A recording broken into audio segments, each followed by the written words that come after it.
Hello, everybody. As a pastor's wife and a church employee covering multiple roles and also having a type A personality, I found myself working 7 days a week for year after year after year. A couple years ago, I knew I had to stop and take some me time and pull back. So I went to the church library and I wanted something to read that was going to be kind of relaxing, kind of entertaining, unrelated to work, no self-improvement, not a Bible study book or anything that I had to study or really think about, something that I could kind of escape with. And so I came out with this book. It's called Winter Passing. And that book started me on a journey that I never anticipated taking. And it was learning about World War II. And I learned about the heartbreak and the hardships of all the people involved in World War II. I learned about how dictators can take over a country and how the church world can fail at leadership. I learned so much about the history of World War II, including lessons on racism. And so I'm going to talk today about racism. As World War II was drawing to a close and the Allied troops were liberating the concentration camps in Germany, on many instances, the Allied commanders would take residents from towns that neighbored concentration camps, and they would take them on tours of the concentration camps and make them walk from their towns to the concentration camps. And they would take them there without, in those days, in the concentration camps, they were full of lice and they were full of typhus. And they would make them go without any lice treatments, without any typhus shots. They would make them take tours of the concentration camps, and they would have to go to the concentration camps and work. They would have to clean out the death trains, which were full of rotting flesh. They would have to bury the dead bodies, which were lying in piles in the camps. And they would have to provide food and clothing for the prisoners that were in the concentration camps by their own means, through their own households and their own businesses for all the liberated prisoners. While taking these tours and doing these tasks, the German citizens would be aghast and just appalled and surprised and astonished, and are quoted as saying over and over and over again, "Unbelievable, unbelievable, unbelievable, unbelievable." And people had tried to tell them what was going on, and the Mein Kampf had told them what was going on, but they would not believe it, or could not believe it. They could not believe what was going on just outside of their towns and villages, even though that they knew that thousands of prisoners were being passed by their towns every day through the train cars, every day, and that human ashes were raining down on them daily, and that the smell of burning flesh rose from the tall, eerie smokestacks in the camps.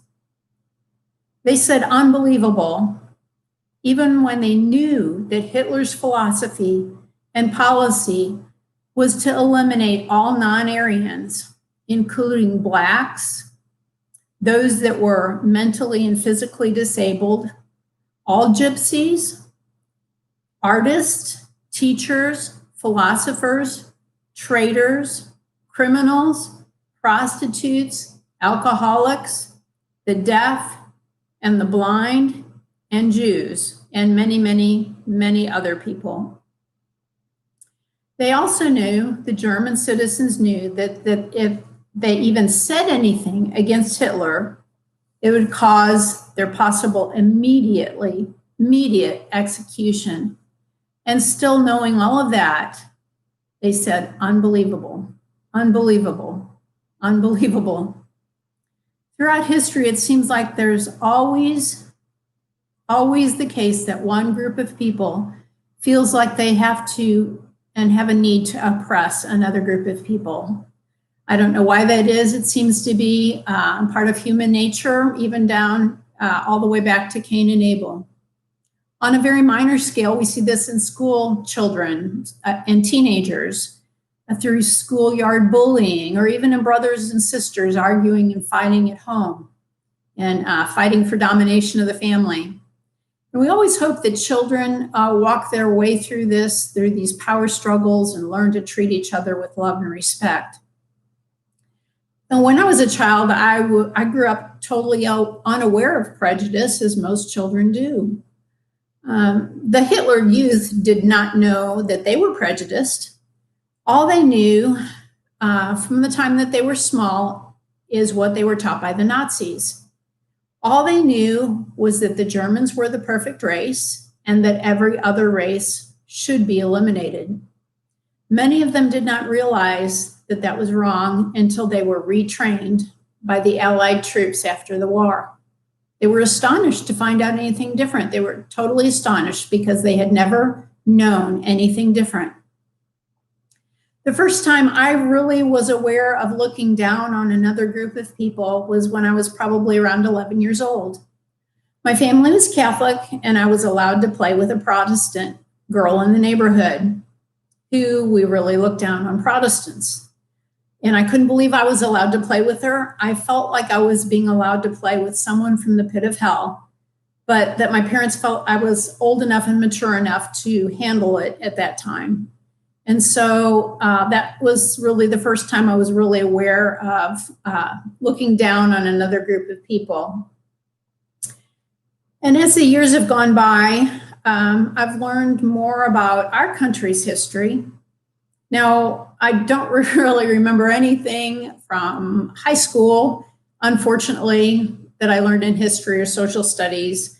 I wish that I would have, but I just don't remember much of that. But I learned as I got older and started thinking more about these things and studying more and just looking things up. And I just wanted to learn. I wanted to learn what happened in our country or what happened in other countries and how things really came about. I've learned a lot. I've learned a lot about prejudice and racism and discrimination in the United States. So I'd like to share with you just a brief, tiny little snapshot of some things that you might not be aware of. There's been a history of terrible prejudice in the United States perpetrated by mostly Caucasians, and especially early on, Caucasians from England and Scotland, who were also almost all Protestant. In the mid-1800s, there was a severe famine in Ireland due to a disease of the potato crop. And the Irish people ate almost 100% potatoes. They ate potatoes morning, noon, and night. So potatoes was basically all they ate. And just Irish people were dying right and left, and they needed help, severely needed help. And due to this, there was a mass migration of Irish immigrants to the United States. And they were not welcome at all. They were poor and unskilled, and worst of all, according to most Americans at the time, the worst thing of all was that they were Catholic. Irish Catholics were looked at as the worst, the lowest class of people. And businesses would put up signs, no Irish need apply, no Catholic need apply. So they were discriminated against horribly. In the late 1800s, there was terrible persecution against Italian immigrants. In 1891, one of the worst mass lynchings in the US history occurred in New Orleans. The victims were all Italians. About 50 lynchings of Italians have been documented in the period from 1890 to 1920. Now, Americans, our dear Americans, who we are, thought Italians were genetically predisposed to lives of crime. Sounds like what the Germans thought about anybody who wasn't Aryan. They were portrayed in the media as ignorant, superstitious, lazy, and violent. They were degraded for their food. Again, they faced discrimination because they were Catholic. Because of this, they had trouble with housing, employment, and they faced police brutality. In 1917 and 18, German immigrants in the United States were persecuted because of Germany's part in starting World War I. These legal American citizens who had immigrated from Germany became the first group of people to be assigned a hyphenated Americans term, meaning that they were now called German-Americans. That's the first time anyone was called that, German Americans. President Wilson stated this and said, any American who carries a hyphen about with him carries a dagger that he is ready to plunge into the vitals of this republic when he gets ready, thus making German Americans a security threat. And President Wilson started that. They were German Americans, which is the term that started at that time, were also referred to as Huns, identifying these Americans with a barbaric group of people who lived during the Middle Ages. During World War II, German Americans were placed in internment camps in the U.S. The U.S. also has a history of discrimination against Asians. If you look it up, you'll be astonished at the laws and regulations you will find on the records against Asians, Asian immigration, and Asian Americans. By 1924, with the exception of Filipino nationals, all Asian immigrants, including Chinese, Japanese, Koreans, and Indians, were fully excluded by law, denied citizenship and naturalization, and prevented from marrying Caucasians or owning land. Can you believe that? During World War II, Japanese Americans in the United States were forced to relocate and were incarcerated in concentration camps.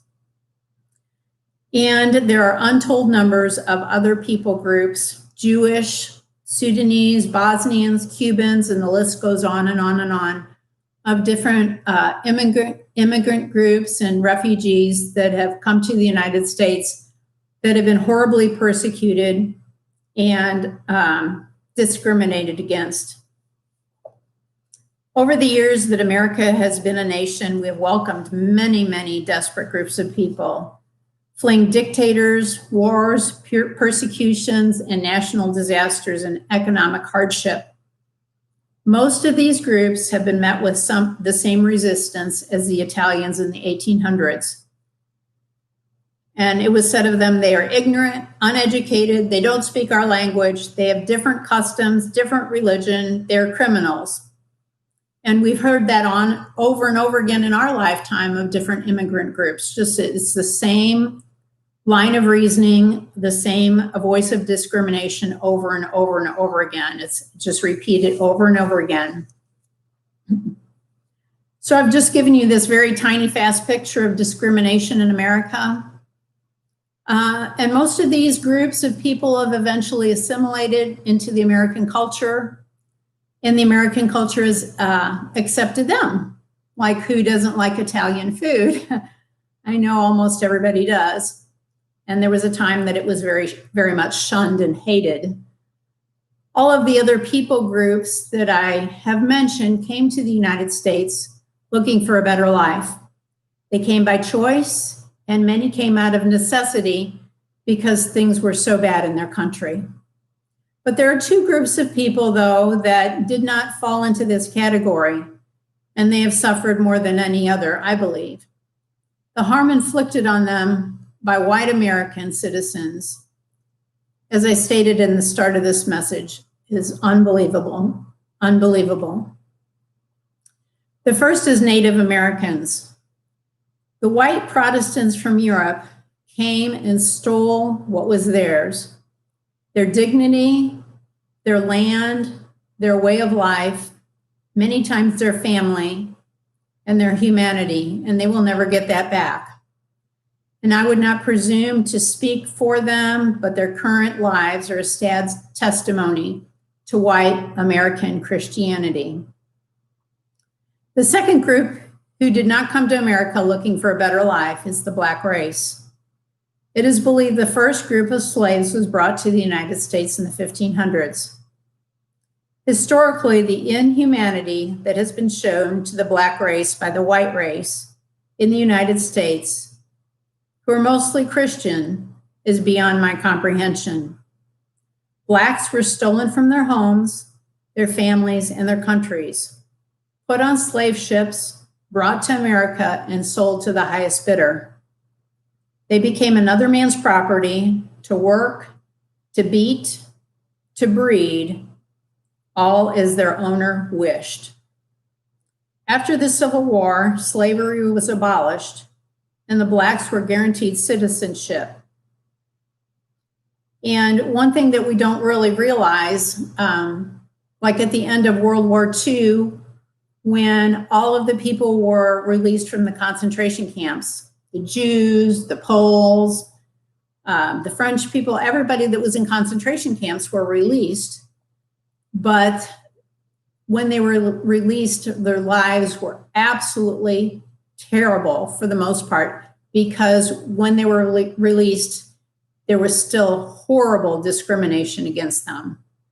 And when the Civil War was over and slavery was abolished, the Blacks were guaranteed citizenship, and racial discrimination was prohibited in voting. The laws were there, but the discrimination was still ugly, was still horrible, and was still oppressive. They instituted what's called the Jim Crow laws eventually, and this required Black people to use different park benches, different drinking fountains, ride in different railroad cars, use different restrooms, use different schools, and they could not serve together in the military. In 1944 was the first time Black men were allowed to fight alongside white men in the military. And that was only due to a shortage of soldiers in World War II. And in 1954, the Supreme Court ruled segregation in public schools unconstitutional. That's 1954. That's 1954. In 1965, the Jim Crow laws ended, and I was 9 years old. That was in my lifetime that all those rules were still going on, that there were separate restrooms. And that, to me, that is, I just can't even fathom that or believe that. I just cannot believe that. And in 1965, also, the Voting Rights Act was passed.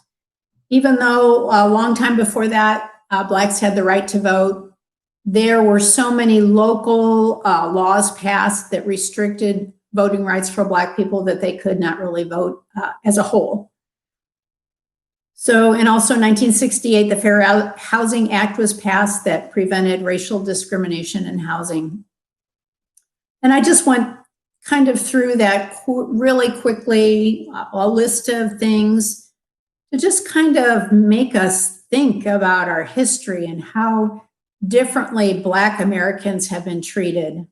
We need to really think about that. Now, not every American has been treated, or not every American has been guilty of racism, and not every Black person has been treated wrong, but from the beginning, we have all allowed these evils to exist. Our society has. But our society has also worked to change and improve.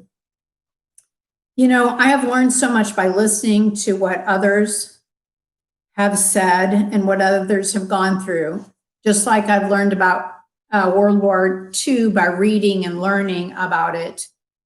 I learned about the oppression of the Jews and the French and the Poles, and I've learned about true Christians. I've learned about people who were enslaved and tortured and discriminated against, and I've learned what they went through, and I could understand their pain. So I'm just encouraging us all to stop and listen to the life experiences of those that maybe we don't understand, those who feel oppressed or discriminated against. And we all need to have the depth of Christian character to realize that we might have a touch of racism ingrained in us, something that we were brought up with that we don't realize is there, whether it be through politics or religion or the media or our culture or our family. You know, anybody can be a racist. White people can be racist and Black people can be racist. And of course, I definitely have to say that being discriminated against is never, ever an excuse for crime, for drugs, for looting, for violence, for rape, for shooting people, for foul language. It's never an excuse for descending into sin. But when people are discriminated against, we need to love and minister to them. Many people don't know that Moses, in the Old Testament, Moses was married to a Black woman. And that's found in Numbers 12. And Moses' brother and sister were very racist, and they were not happy about it at all. Did you know that? The Bible says that the Lord was very angry with Moses' brother and sister, so much so that God's presence moved away from the tabernacle. And the lesson that we can learn about that from that is that we need to be really careful about how we judge people. If we're judging people according to their skin color, then I don't really believe that God is going to be very pleased with us. And I don't think that we can really count on God's presence being really active and powerful in our lives if we're judging people that way. What I'm really talking about is treating people with love and having a listening ear and being open and loving to each other. In 1 John chapter 4, it says, "Dear friends, let us continue to love one another, for love comes from God. Anyone who loves is a child of God and knows God. But anyone who does not love does not know God, for God is love." In 1 Corinthians 16, verse 13 says, "Be on guard, stand firm in the faith, be courageous, be strong, and do everything in love."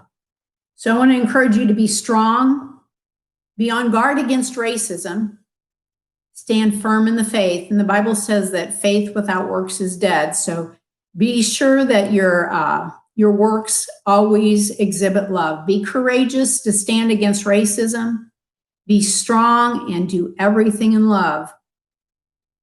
You know, we are all created by God, all of us. Every race is created by God. We're created equally before Him. He's provided salvation to all of His creation. He's provided salvation equally to all. And every race is going to be in heaven. The Bible says people from every race are going to be in heaven. So let's not look at people differently down here. Let's look at them as people who are going to be at heaven with us.